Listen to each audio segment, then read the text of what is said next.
Y antes de iniciar este tiempo, vamos a hacer algo. Tómese 30 segunditos para preguntarle a la persona que tiene al lado cuál es la época que más le gusta o cuál es la fecha del año o el evento que más le gusta a usted. Entonces tómese ahí 30 segunditos, 20, 30 segundos para que le comparta a la persona que tiene ahí.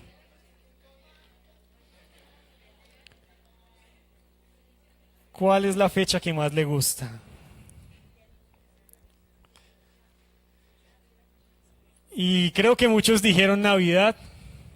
Sí, muchos dijeron Navidad. ¿Por qué? Porque hay regalos y porque hay comida, que es lo que más nos gusta. Porque por ahí dice que los cristianos no toman, pero comen mucho. Dicen tragan, pero no comen mucho. ¿Sí? Otros dirán que el cumpleaños.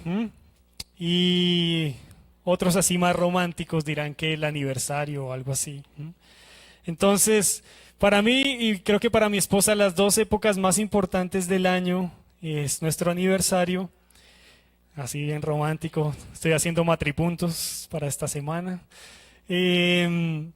Pero también el cumpleaños es muy importante. Y sabe que me acordaba cuando éramos novios con mi esposa y teníamos el cumpleaños.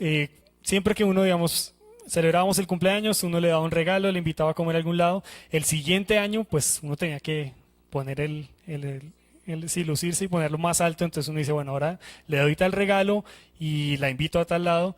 Y así sucesivamente. Entonces nosotros tuvimos casi 8 años de novios, entonces ya se podrá imaginar. Pero cada año, pues como uno tiene sueldo de estudiante, toca pedirle a los papás que le ayuden. Y pedirle misericordia ahí a los papás para que uno pueda quedar bien cada vez. Y siempre nos ha gustado celebrar nuestros cumpleaños. Nosotros con mi esposa no somos de los que celebramos amor y amistad, Día de la Madre, Día del Padre, Día de la Mujer. No nos gusta, es más como esas dos fechas. Pero para mí hay algo que sucede cada 4 años que para mí es algo espectacular y lo vamos a tener este año y es el Mundial de Fútbol. Esa es la actitud. Y para mí el mundial es algo chévere. Hace 4 años tenía 2 periodos de vacaciones acumulados y le dije a mi esposa, ¿sabes qué? Voy a pedir uno de esos periodos para poderme ver toda la primera fase del mundial.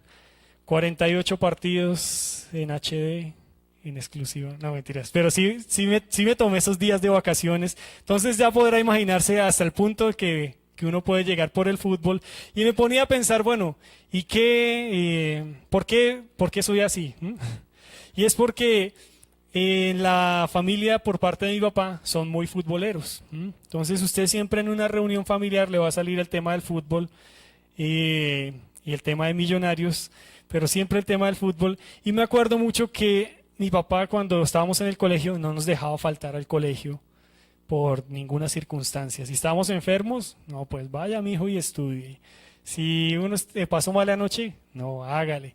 Solo había una ocasión, o solo había ocasiones en las que nos dejaba quedar, y era porque jugaba la selección Colombia por la mañana. Esos eran los únicos momentos que mi papá decía, bueno, quédese.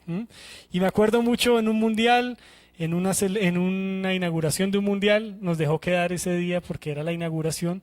Entonces, por eso es que me gusta tanto el mundial y por eso, digamos que cada 4 años aprovecho y es un tiempo chévere para compartir. Y hablando de todo este tema de fechas importantes, creo que cada uno tiene fechas o eventos que son importantes para nuestras vidas. Y hay algo que celebramos hace 8 días. ¿Qué fue lo que celebramos hace 8 días? La resurrección de Jesús. Algunos que lo llaman la Pascua. Y investigando un poco todo este tema de la Pascua, y esta semana Andy me decía, yo vi gente disfrazada de conejo, con huevos de Pascua y esa vaina qué. Investigando un poco todo este tema de los huevos de Pascua y el conejo de Pascua, representa realmente un pueblo, hace muchos años, un pueblo pagano, lo que celebraba era la vida y la fertilidad, porque empieza la primavera y dice que todo florece. Pero para nosotros como cristianos hay una fecha especial y es la Pascua judía, y vamos a entender por qué es importante esta Pascua judía en nuestro tiempo y para nosotros como cristianos, y por qué el pueblo de Israel celebraba la Pascua. el pueblo de Israel celebraba la Pascua como un símbolo de libertad, o era cuando celebraban la libertad del pueblo de Egipto.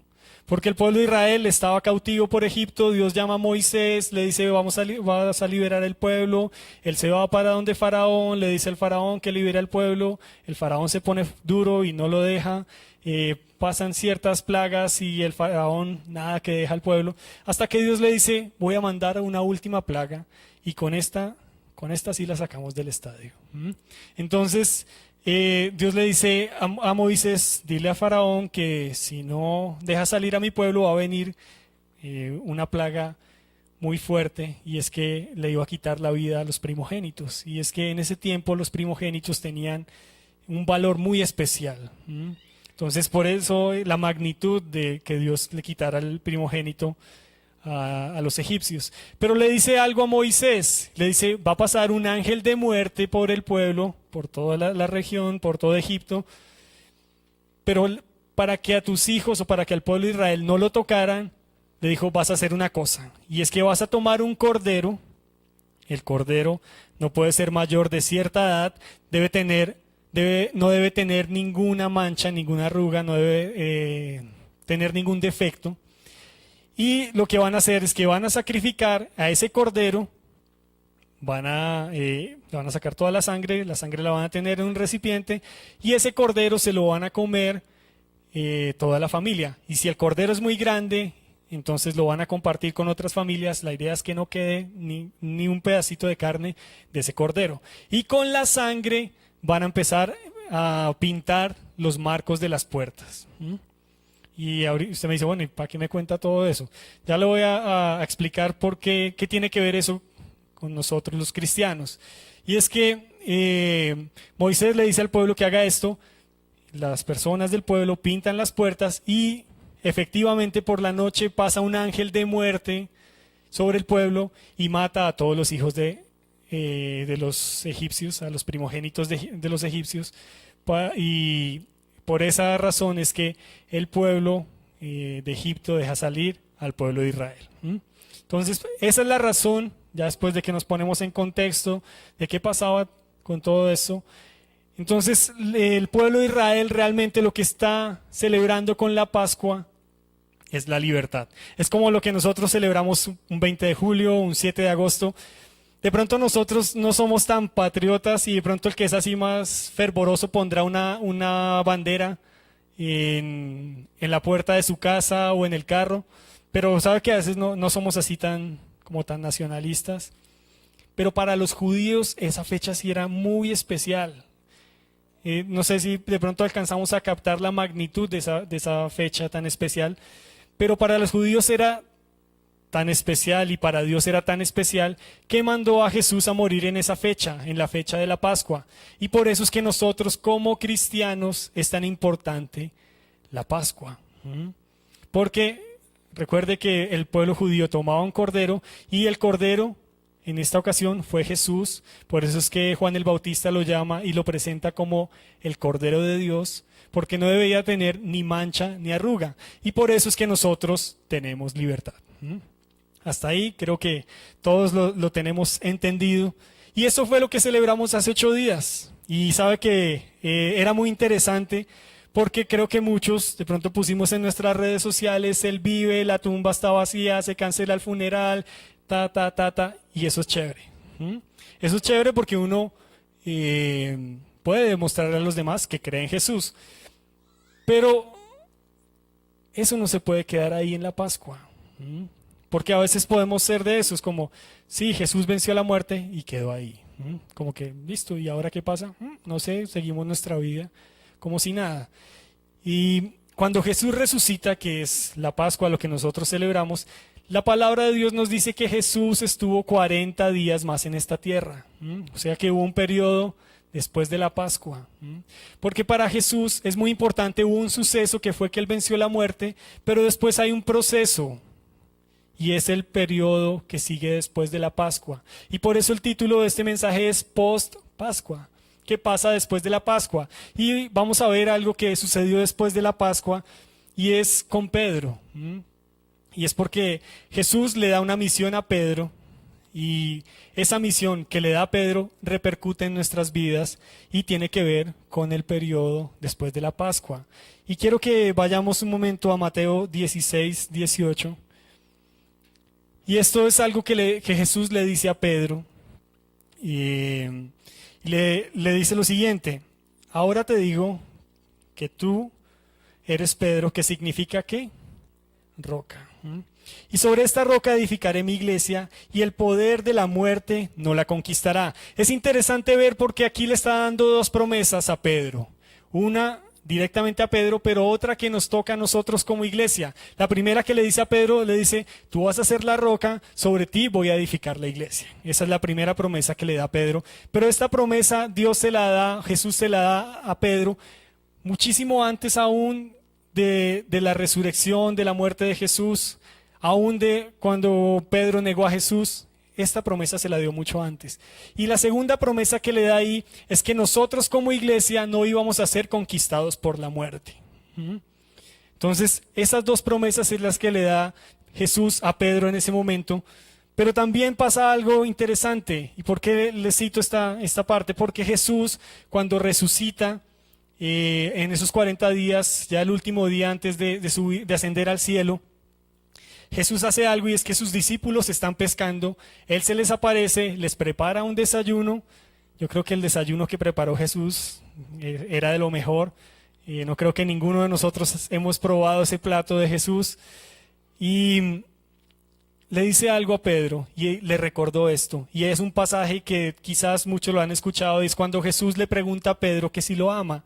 Y Pedro le responde que lo quiere. Eso sucede 3 veces, pero al final de esas 3 veces Jesús le dice algo a Pedro. Eso está en Juan 21, del 15 al 17 para los que están escribiendo. La primera vez le dice: alimenta a mis corderos. La segunda vez le dice: cuida de mis ovejas. Y la tercera le dice: alimenta a mis ovejas. ¿Qué es lo que le está diciendo Jesús a Pedro? Recuerda que tú tienes una misión, y es edificar mi iglesia. Y efectivamente eso fue lo que empezó a hacer Pedro.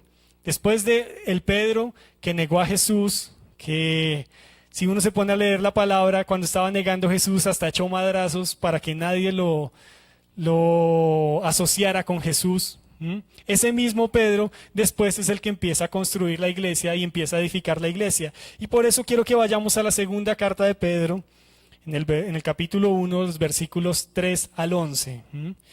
Porque Jesús le da una misión a Pedro, y es: edifica la iglesia. Él empieza a hacerlo, y aquí es donde empieza nuestra parte como iglesia. Después de que nosotros sabemos que Jesús resucitó y que murió por nosotros y que se levantó de los muertos y que tenemos la victoria, Jesús nos dice: listo, yo ya hice mi parte, voy a entregarte una parte para que hagas después de la Pascua, después de mi resurrección. Hay algo después. No es solo decir: listo, ya soy salvo, apague y vámonos. No, hay algo más para nosotros como cristianos.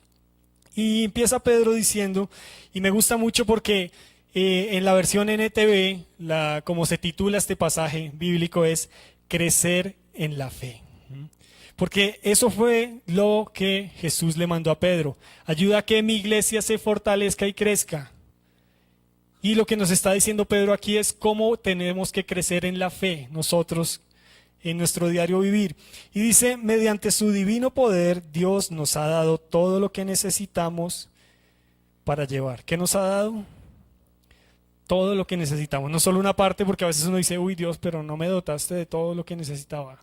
No, aquí dice que nos ha dado todo lo que necesitamos para llevar una vida de rectitud. La NBI dice: para vivir como Dios manda. Entonces dice que Dios nos ha facultado y nos ha dado todo para vivir como Él quiere que vivamos, una vida de completa adoración. Y sigue diciendo: todo esto lo recibimos al llegar a conocer a aquel que nos llamó por medio de su maravillosa gloria y excelencia. Y debido a su gloria y excelencia nos ha dado grandes y preciosas promesas. Y aquí es donde se empieza a poner bueno la vaina, porque a nosotros nos gustan las promesas de Dios. Creo que si nosotros preguntáramos hoy: ¿quién quiere las promesas de Dios? Y si usted va a Google y pone cuántas promesas hay en la Biblia, le va a decir que 3,000, más de 3,000. Le digo que San Google porque la verdad no sé, me tocaría ponerme a contarlas. Según Google dice que son más de 3.000 promesas las que hay en la Biblia. Entonces imagínense, si uno dice quiero las promesas de Dios, tengo más de 3.000 cosas. Y creo que cada uno de nosotros realmente quiere las promesas de Dios. Pero cuando dice que nos ha dado grandes y preciosas promesas, esa palabra preciosa es la misma que se utiliza en el libro de Hebreos, en el capítulo 6, versículos 17 y 18, para referirse a la sangre de Jesús. Entonces, ¿qué es lo que nos está queriendo decir Pedro aquí realmente? Es que Jesús nos ha dado unas promesas que ganó gracias a su sangre. O sea que no es cualquier promesa, no es la promesa que te puede dar la persona que tienes al lado, sino son las promesas ganadas a través de la sangre de Jesús, a través de la resurrección de Jesús. Y dice ahí, estas promesas hacen posible que ustedes participen de la naturaleza divina. ¡Wow! Esto es espectacular porque nos está diciendo, si ustedes toman esas promesas que Dios ganó en la cruz para todos ustedes, tienen la facultad de ser como Dios. Y entendamos el ser como Dios no como el pecado que llevó a Satanás a donde lo llevó, sino el querernos parecer cada día más a Dios. Y termina diciendo esa parte, y escapen de la corrupción del mundo causada por los deseos humanos. Y Pedro le está escribiendo esta carta a toda la iglesia, tanto a judíos como a gentiles, unos días antes de morir. Él estaba en Roma, donde murió crucificado de cabeza. El mismo Pedro que negó a Jesús ahora estaba en esta posición. Y lo que les estaba diciendo es, no se dejen engañar, porque en esa época existían muchos falsos profetas que estaban engañando a la iglesia. Y eso es lo que les está diciendo ahí. Y si usted se pone a comparar en nuestra época, ¿será que hay diferentes formas de pensar que están engañando a la iglesia? Claro, muchísimas. Ahora llamamos a lo malo bueno y a lo bueno malo. Y como iglesia muchas veces estamos siendo atacados porque no pensamos igual a la sociedad. Pero aquí la promesa de Dios que nos está dando es que Jesús pagó un precio, unas grandes promesas y nos facultó para que no caigamos en la forma de vivir de este mundo. Y sabe que esto también es una promesa y uno dice, uy Dios, eso es lo que yo quiero para mi vida. Y creo que cuando uno entra en su vida cristiana, eso es lo que desea, vivir a la forma que Dios quiere para nuestras vidas, teniendo sus promesas. Y podríamos hoy terminar este mensaje diciendo, listo, chévere, y todos vamos a decir, sí, vamos, queremos las promesas de Dios. Jesús ganó las promesas y nos dio cosas diferentes por la cruz y por su sangre derramada en la cruz. Pero Pedro continúa diciendo otras cosas para obtener todo esto y para obtener las promesas de Dios. Y continúa diciendo el versículo 5. En vista de todo esto, esfuércense al máximo por responder a las promesas de Dios. Aquí, iniciando este versículo, lo que Pedro está diciendo es, ¿quieres tener todas las promesas de Dios? Esfuérzate por alcanzar estas cosas que te voy a decir. Eso es lo que está diciendo Pedro. Sí, muy lindo todo. Jesús ya ganó la batalla por mí. Pero, ¿quieres obtener las promesas de Dios para tu vida? Entonces, vas a hacer lo siguiente. Y esto parece una receta, porque vamos a empezar a ver que le dice, bueno, a esto agrégale esto y agrégale esto y agrégale esto. Y dice lo siguiente, esfuércense al máximo por responder a las promesas de Dios, complementando. Lo primero es su fe, con una abundante provisión de excelencia moral, la excelencia moral con conocimiento, el conocimiento con control propio, el control propio con perseverancia y la perseverancia con sumisión a Dios. La sumisión a Dios con afecto fraternal y el afecto fraternal con amor por todos. Eso parece como un trabalenguas ahí. Bueno, métale esto y métale esto y métale esto. Pero aquí es donde nos vamos a centrar en estos dos versículos mayormente. En estos tres versículos, y vamos a ver estas 8 cosas que Dios nos está diciendo para obtener sus promesas. Y la primera es fe. Quiero ponerme ahí eso. La fe es lo primero. Y creo que muchos de nosotros hemos aprendido el versículo de Hebreos 11:1, que es la definición de la fe. Y la NTV dice lo siguiente: la fe es la confianza de que en verdad sucederá lo que esperamos. Es lo que nos da la certeza de las cosas que no podemos ver. Y a veces tomamos esta palabra y la malinterpretamos. Y voy a darle un ejemplo que, si usted me lo escucha, usted va a decir: ese es un ejemplo tonto. Pero a veces nuestra fe actúa de esta forma. Ahorita que estamos con toda la fiebre del mundial y estamos llenando el álbum del mundial,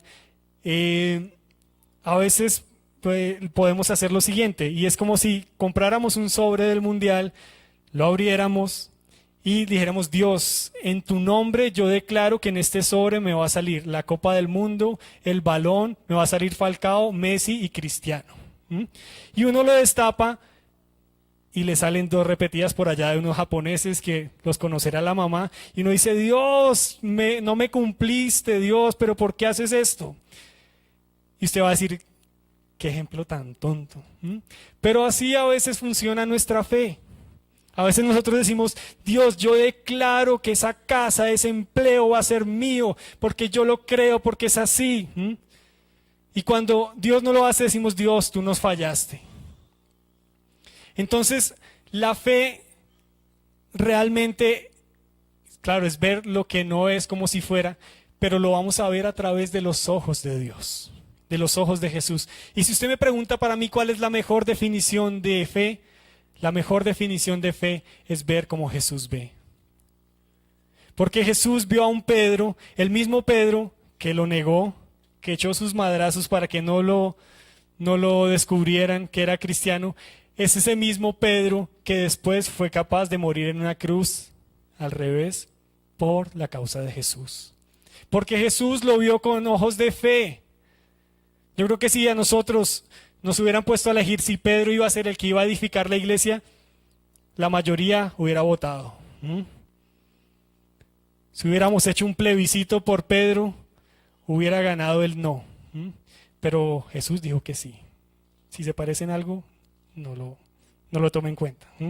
Entonces, Jesús dice que sí a Pedro porque Pedro tenía unas facultades especiales, porque Jesús lo estaba viendo con ojos de fe. Y después sigue diciendo algo interesante, pero antes de eso, la fe también tiene unas medidas. Y para los que están escribiendo en Romanos 12:3, Pablo nos habla de esas medidas de fe.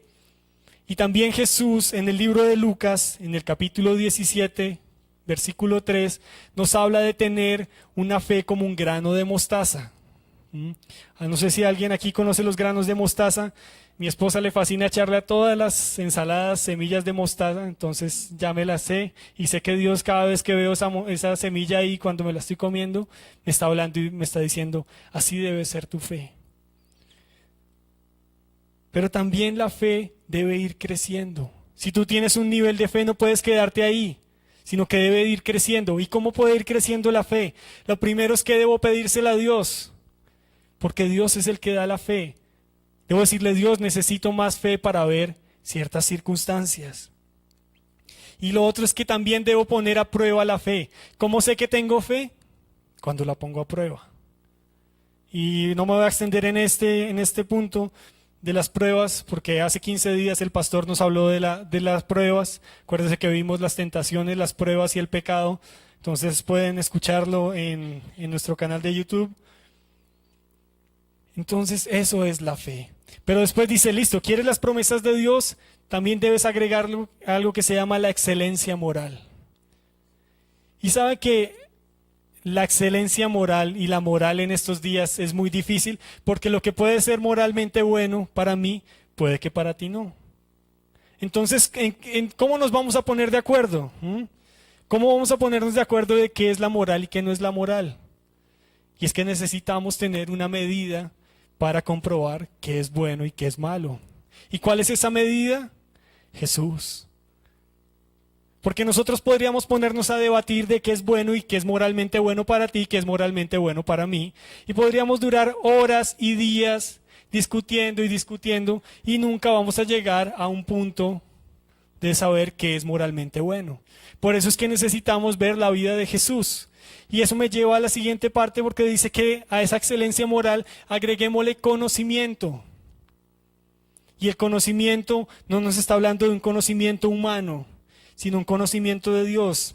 La versión TLA, traducción del lenguaje actual, dice conocer mejor a Dios. Entonces, cuando nosotros empezamos a conocer a Dios, vamos a saber qué es esa excelencia moral. ¿Y cómo vamos a conocer a Dios? A través de su palabra, a través de tiempos de intimidad con Él. Y uno empieza a encontrarse unas cosas espectaculares cuando va conociendo a Dios. Con mi esposa ya llevamos muchos años conociéndonos, pero cada vez que creo que hay cosas que uno dice, uy, ¿y esto de dónde salió? No, es que mi mamá me decía que tal cosa. Mi esposa a veces sale con unos dichos que uno dice, ¿y eso de dónde? Eso es como ahorita que estamos conociéndonos con toda la comunidad venezolana. Y Juanma esta semana me dice, bueno, es que vamos a tomarnos un guarapito. Y ¿qué guarapito? Venga, pero eso... Entonces, para nosotros el guarapo es una bebida fermentada, bueno, alcohólica. Para ellos es como los remedios caseros, ¿sí? Como un agua panela. Entonces uno empieza como, uy, vea pues. De esa misma forma, cuando uno empieza a conocer a Dios, uno empieza a descubrir aún esos términos, que Dios le puede decir a uno algo y uno, oiga, Dios pensaba esto. Entonces, en eso es lo que consiste el conocimiento. Y después dice lo siguiente, al conocimiento agréguele control propio. Y sabe que el control propio es difícil. Y aquí en el control propio entra también algo que, como les digo, el pastor predicó de eso, son las tentaciones. Y es que debemos también empezar a tener y a manejar aún las tentaciones. Pero también debemos manejar ciertos hábitos que podemos tener en nuestra vida. Sabe que yo tengo un hábito y lo estoy tratando de cambiar. Y es que a veces cuando me da mal genio, como que exploto y grito, como que yo hago... Y a veces estoy cocinando y algo me sale mal y yo hago... Y Tommy sale corriendo a esconderse, que dice, no, este man se julqueó. Entonces, aún en esas cosas necesitamos empezar a tener control propio en nuestra vida. ¿Cómo está nuestro control propio?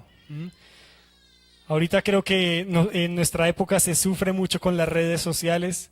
Aún necesitamos control propio para manejar nuestras redes sociales. Aún para lo que publicamos. Entonces, todas esas cosas necesitamos empezar a cambiarlas. Pero después sigue diciendo, y aquí hay algo que a ciertos temperamentos no nos gusta y es perseverancia, pero no esta perseverancia de que uno dice, bueno, voy a continuar en esto, sino que en la TLA lo define como paciencia, ser pacientes. Y es que a veces para obtener las promesas de Dios necesitamos paciencia, porque a veces Dios nos ha dicho, nos ha dado alguna promesa, alguna palabra, pero no nos gusta esperar. Queremos que Dios, pero ya, ay Dios, ¿será que ya? ¿Será que ya? Estamos como el burro de Shrek, de ya merito, cuando está aquí llega, ya merito, y uno dice, ya Dios, por favor, no quiero esperar más. Pero Dios nos dice, tranquilo, con perseverancia, con paciencia. Me fascina la vida de José porque podemos ver la perseverancia y la paciencia de José. Cuando él tiene el sueño de que su papá, su mamá y sus hermanos se inclinan ante él, él en ese momento era muy inmaduro para poder tener esto y Dios lo pasa por un proceso y después de muchos años, Dios cumple su promesa. Pero fue con paciencia. Entonces, si queremos tener las promesas de Dios, necesitamos paciencia. Y lo siguiente es sumisión a Dios. Y la TLA dice que es entregar su vida a Dios. Y esto me habla de rendición. La palabra que se utiliza en el griego ahí es eusebia, que es un derivado de la palabra bueno y de adoración. O sea que Dios realmente quiere que vivamos una vida de adoración y que sea una vida buena, bajo los estándares que Él tiene. Y sabe que aquí vemos 6 características y todas estas 6 características me están tocando a mi vida. mi fe, mi excelencia moral, mi conocimiento, mi control propio, mi perseverancia y mi sumisión a Dios. Porque Dios quiere empezar a trabajar en nuestras vidas para obtener esas promesas que Dios tiene para nosotros. Pero la siguiente es mucho más fuerte porque ya no tiene que ver solo conmigo, sino con los demás. Y la siguiente es afecto fraternal. ¿Y qué es el afecto fraternal? Es el amor con los demás cristianos. Las palabras que se usan exactamente ahí es fileo y adefos, que quiere decir el amor por los hermanos. O sea que Dios quiere que amemos a la persona, al cristiano que está aún a mi lado. El que es chismoso, sí, a ese hay que amarlo. El que no me saluda tan bien, sí, a ese. Al que de pronto tú lo invitas a un café aquí en el lounge y te hace mala cara, a ese hay que amarlo. Esta mañana decía, hay que amar al que dirige la alabanza, hay que amarlo con todos sus defectos. No, amor fraternal es amarnos entre nosotros. ¿Por qué? Porque nos vamos a ver toda la eternidad. ¿Por qué no te volteas a la persona que tienes al lado y le dices, te voy a ver toda la eternidad, no tengo otra opción que amarte?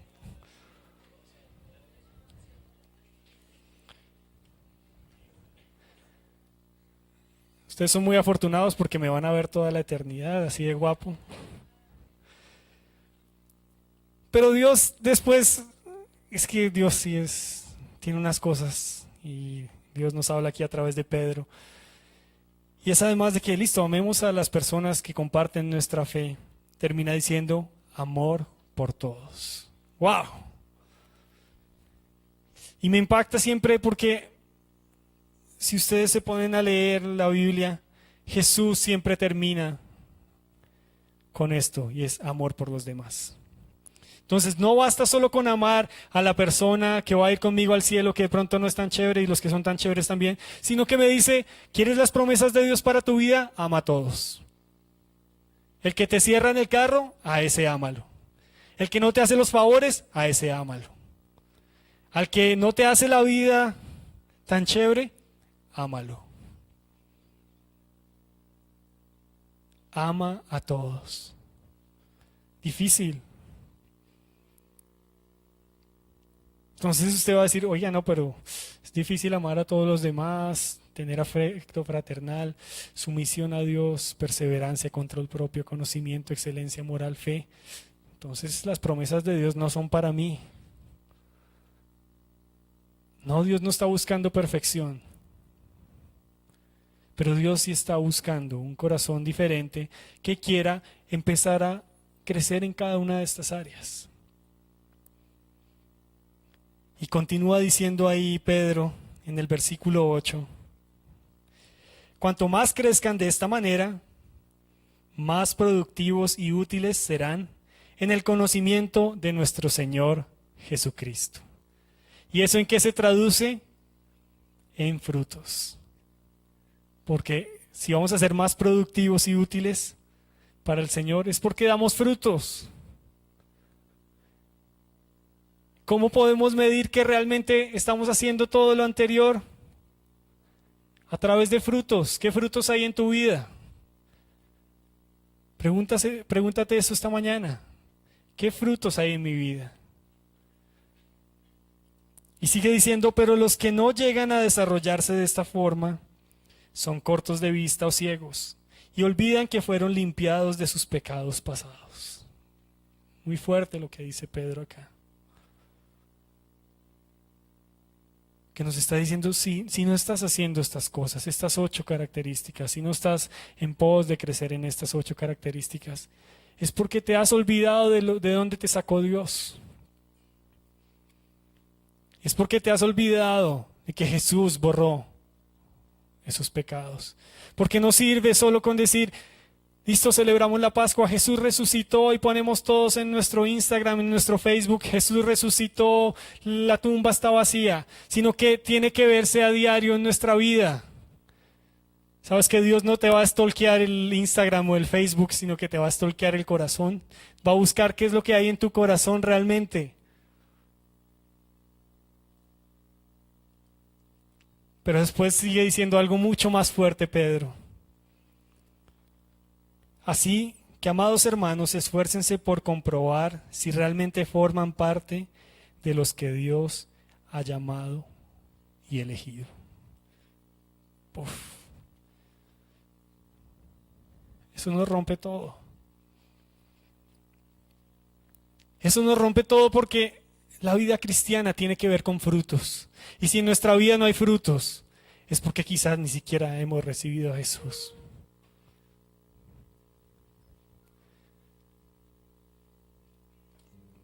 Porque quizás ni siquiera hemos sido parte del pueblo de Dios.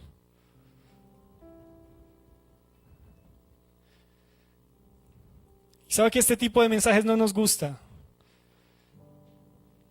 Porque nos confronta a decir, ¿será que realmente yo sí soy de los que han aceptado a Jesús? O quizás solo fue una religión que me impusieron. Porque sin la vida no hay frutos, si no hay cambios, realmente algo malo está pasando. Si en mi vida no estoy creciendo, algo malo está pasando.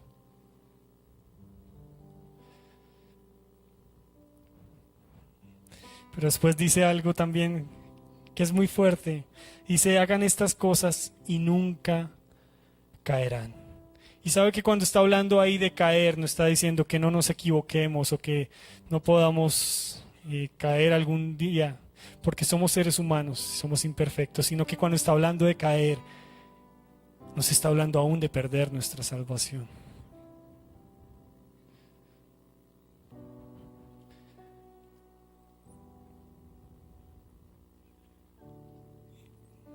Esto es duro.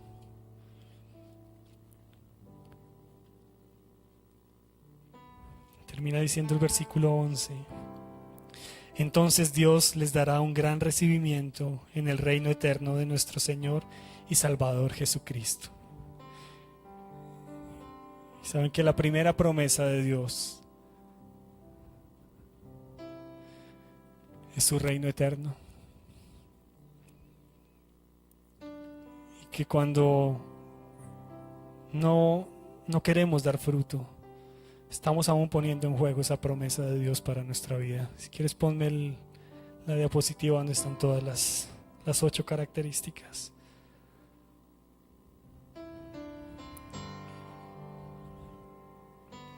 Porque creo que todos queremos las promesas de Dios y Dios quiere entregarnos las promesas. Pero quiere que seamos responsables de nuestra propia vida. Y que cada día estemos creciendo en estas 8 características. ¿Que es difícil? Sí, es difícil. ¿Que es imposible? No, porque tenemos el Espíritu de Dios con nosotros. Necesitamos es activar nuestra vida. Y cuando Jesús realmente ha vivido en nuestra vida, esto empieza a darse por añadidura. Cuando uno acepta a Jesús, Jesús empieza a llevarlo a uno a crecer en estas áreas. Si deseas escuchar este u otros mensajes, síguenos a través de nuestras redes sociales y no olvides suscribirte a nuestro canal de YouTube. Dios te bendiga.